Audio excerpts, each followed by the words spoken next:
That's how you're gonna feel yeah, because this is fucking Halloween. That's right, Halloweenies. It's time to wrestle these Halloween stories Bitches. into oblivion.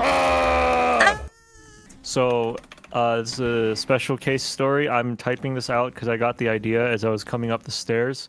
So, okay, this one's called The Shitter. It's a one paragraph story, so it'll be brief.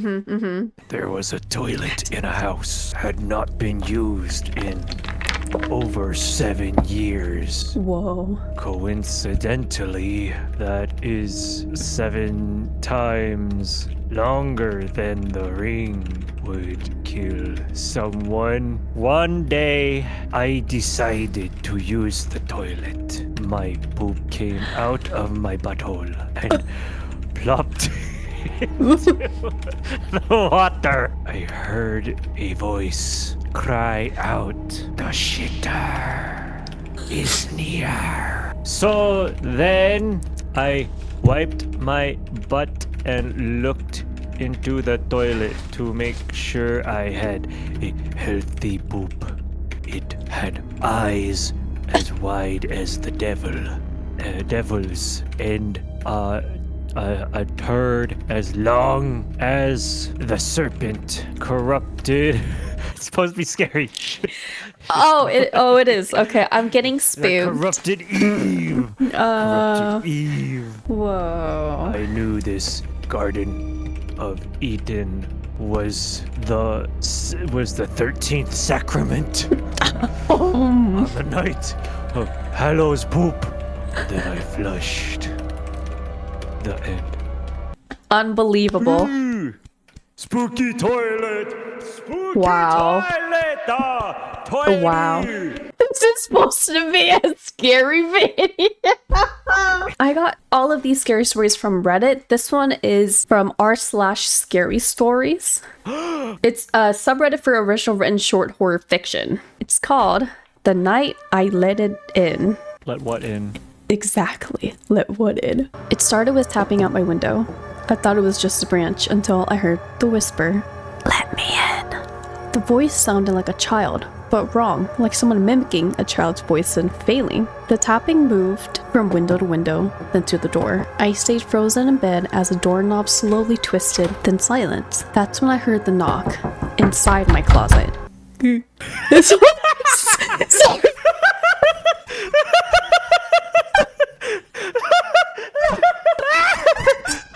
My apologies. The air turned cold. I squeezed my eyes shut, but I felt the bed sink as something sat on it. Slowly, the weight crept toward me until I felt its breath on my face, rancid and wet. "I'm in," it whispered. I don't know how long I was unconscious, but when I woke up, the closet door was open. The knob was scratched like something had clawed its way out. Now, every night, I hear the tapping and the whispers, "Let me in." No matter how loud I turn up the TV, no matter how many lights I keep on, I hear it. If you ever hear the knocking, don't answer. If you do, it'll never leave you alone. I know, because I let it in. 나를 들여보내줘. My next story is from r/creepypasta. This is a 911 transcript. The Addict. 911, what's your emergency? Oh, hey there. Well, I feel a little bit silly, but I think I need some help. I'm stuck in my attic, would you believe it? You're stuck? Can you explain what happened? Yeah, so I was doing some work on the roof, trying to fix a leak before winter sets in. You know how it is. Anyways, I misjudged the beam up here. My leg's wedged between 2 boards. I think I twisted it pretty good too. Feels broken. Can't pull it out. Alright, sir, can you tell me your address? Sure thing. It's 452 Evergreen Road. Small place, kinda tucked away in the woods. My wife's out of town visiting her sister, so it's just me here. She won't be back for a few more days, and the nearest neighbors are, well, a bit far to shout for help. Got it, I'll dispatch help right away. Are you in a lot of pain? It's not great, but I've had worse. Keeps you humble, you know? I've been in this house for years. My wife and I bought it when we got married. I'm retired now, used to work for a big insurance firm in the city. Decided to leave all that behind for some peace out here in the woods. That sounds lovely, but I'm sure this isn't quite the kind of peace you had in mind. You're right about that. I'm usually more careful. Guess I got cocky. We've got kids too, grown now, both out living their own lives. One's a teacher, the other works overseas, some sort of consultant. They worry about us being out here alone, but it's home, you know? I understand, help's on the way. How long have you been up there? Oh, I've been stuck for maybe an hour? Felt longer, but I have my phone, so I figured I'd try you. Glad you did. The paramedics will be there shortly, just hang tight. I'm not going anywhere, believe me. Do you have any water or anything nearby? Nope, just my toolbox, but I'll be fine. I'm more worried about the wife coming home to a big mess up here. She'll never let me hear the end of it.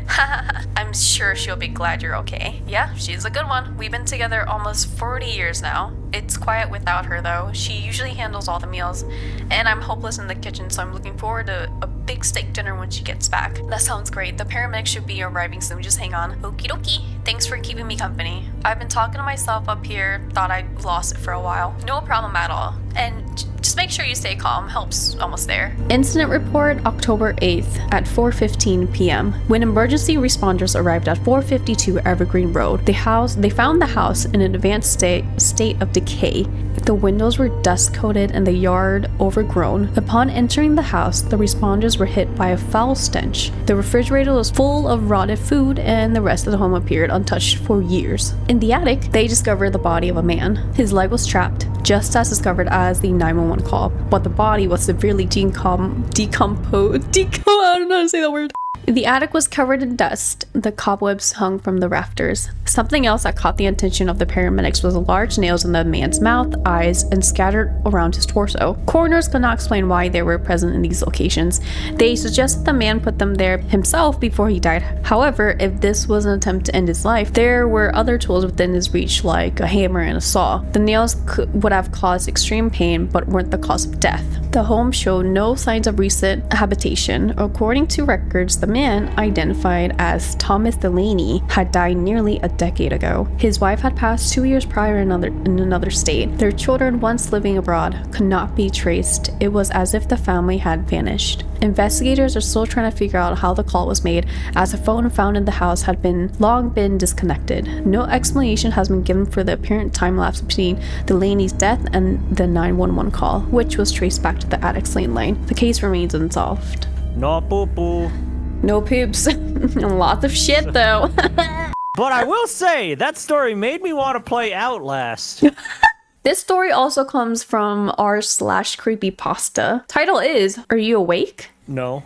The psychiatrist's office was bland, unremarkable, a sterile space that might have calmed others, but to Mrs. Chambers, it felt unsettlingly familiar. Psychology textbooks lined the shelves and certificates hung on the walls, but they always seemed wrong in the slightest way, as if they'd been rearranged by someone who didn't quite know how things should be. The woman wondered why her dreams always brought her here, a room she hadn't visited since childhood, yet now a permanent fixture in her nightmares. Dr. Brogneva, the psychiatrist in these recurring dreams, sat across from her. She was always the same, short black hair, calm demeanor, and eyes that pierced through Mrs. Chambers like a predator studying prey. Hello, Mrs. Chambers, Dr. Brockneville greeted, her voice unnervingly steady. How are you feeling today? I'm fine, Mrs. Chambers replied automatically, but something about this response felt rehearsed, as if she had said it 1,000 times before. Dr. Brockneva smiled, but her smiles remained sharp. Good. Tell me, do you know where you are? In your office? Yes, that's right. The doctor leaned forward slightly. Do you know why you're here? Mrs. Chambers shifted uncomfortably. That question always made her anxious, and the answer slipped away every time she tried to grasp it. I can't remember. The doctor's smile widened slightly, but it didn't reach her eyes. Mrs. Chambers, do you remember the incident in your childhood with the girl named Rosie? The name felt distant, like a word on the tip of her tongue that refused to come. No.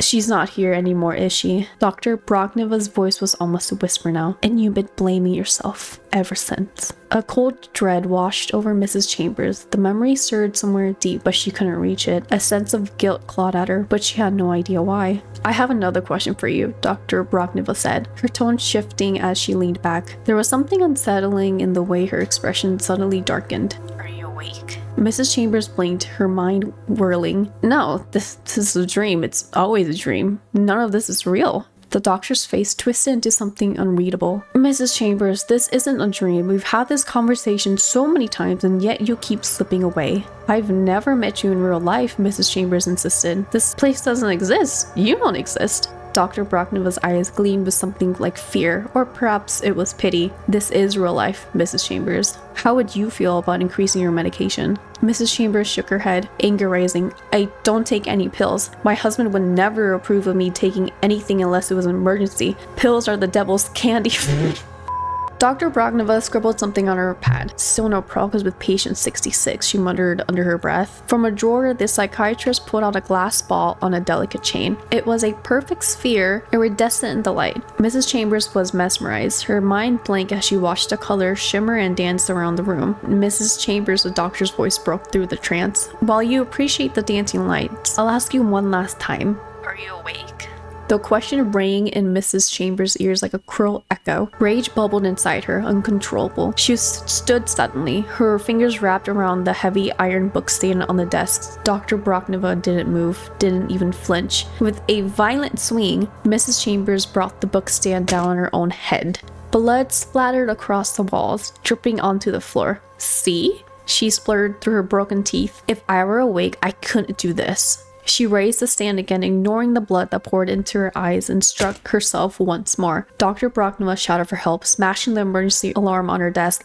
Help! She's doing it again! 2 orderlies rushed in, but by then, Mrs. Chambers had collapsed into a heap on the floor, a grotesque smile on her battered face. The orderly secured her to the gurney, her body limp as they wheeled her out. Dr. Brocknova wiped blood from her face with trembling hands. The woman's skull was a mangled ruin, scarred and deformed from a countless self-inflicted injuries over the years. Every time Mrs. Chambers insisted she was dreaming, her body bore the scars of her escape attempts. Once, she had gouged out her own eye with a fork, claiming she couldn't feel pain in the dream. Another time, she'd clawed the skin from her scalp. Dr. Brocknova had begged the hospital board to allow restraints during sessions, but they refused. Inhumane, they said, and perhaps, she thought, they were waiting, hoping that Mrs. Chambers would one day finish the job and free up one of the padded cells for good. She didn't know how much longer she could go on in this hellhole of a hospital. She dreamt of moving somewhere warm and calm where she didn't have to witness the horrors every day. Horrors that haunted her and were beginning to affect her own sanity. Sighing, the doctor slumped back into her chair, closing her eyes. She tried to calm the storm in her mind, but when she opened her eyes, the light seemed dimmer. She glanced down and saw the glass ball on her desk spinning.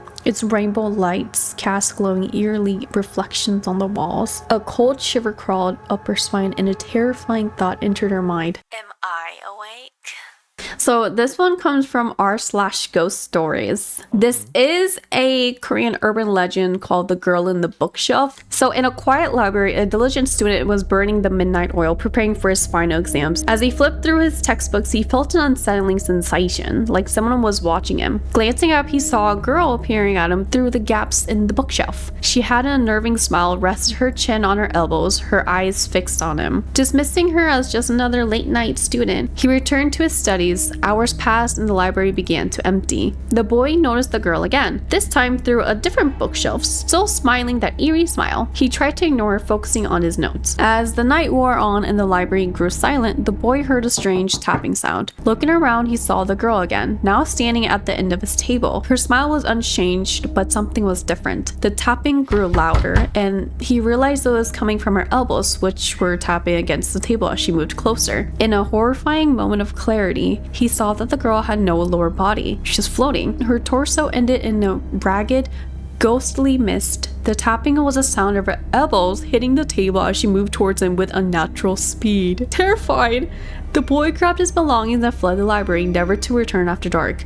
Legend says that the girl was a student who had died tragically in the library, and her restless spirit now haunts the shelves, searching for company in the lonely hours of the night. I got feelings out of that one. Yep. So it's like this. I actually felt a slight. I didn't get a chill, but like I got a feeling. So this is from r/Korea. It's the urban legend of the red masked lady. I know in different parts, there's different way this story can go for different parts of the world, because I've heard several different versions of this. But this one's the one in Korea, and I've heard this before as well. So according to urban legend, the red masked lady was once a pretty woman, but she wanted to be even more attractive, so she went under the knife. Unfortunately, the plastic surgery was botched, and the lady's mouth was scarred from ear to ear.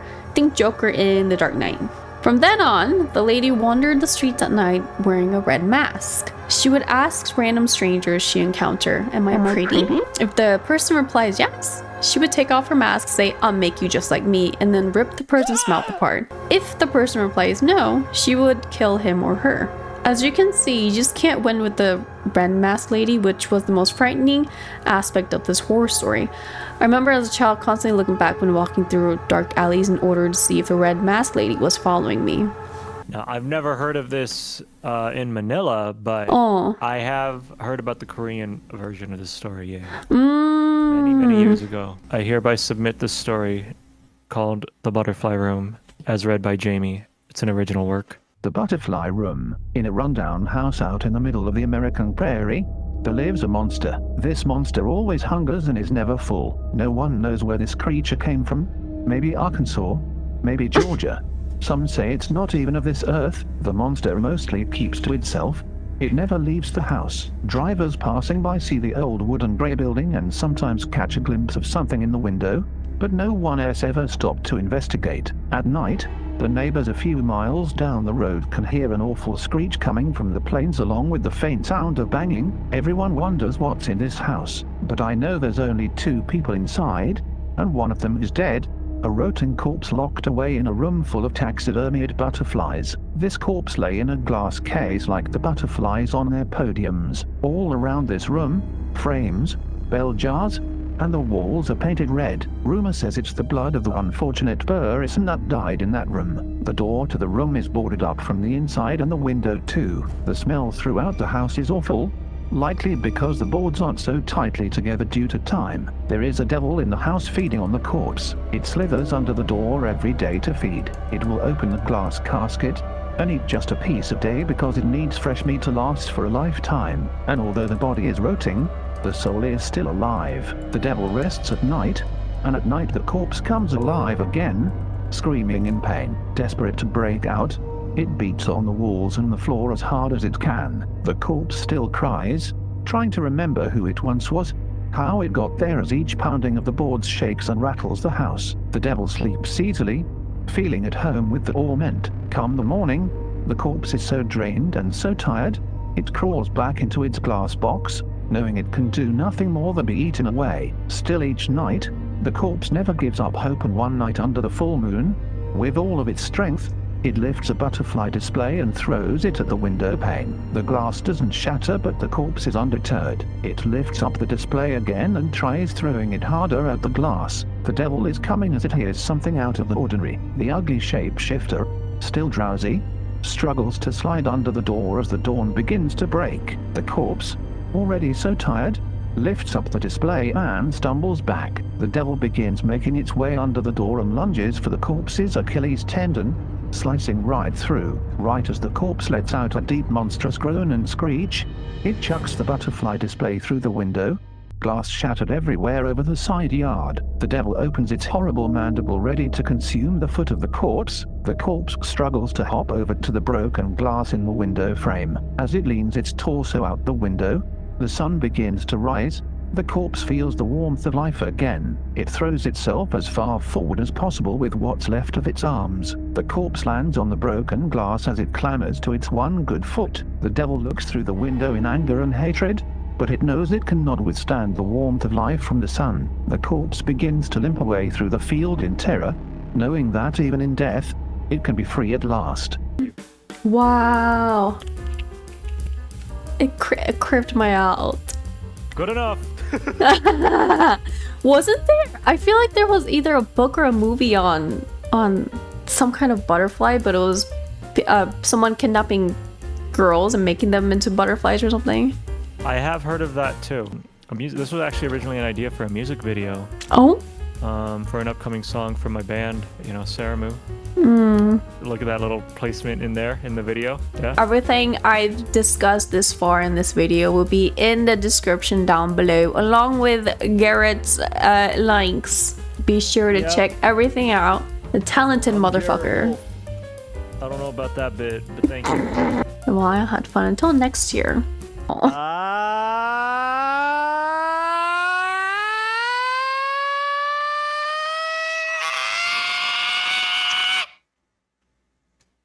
This video is a mess.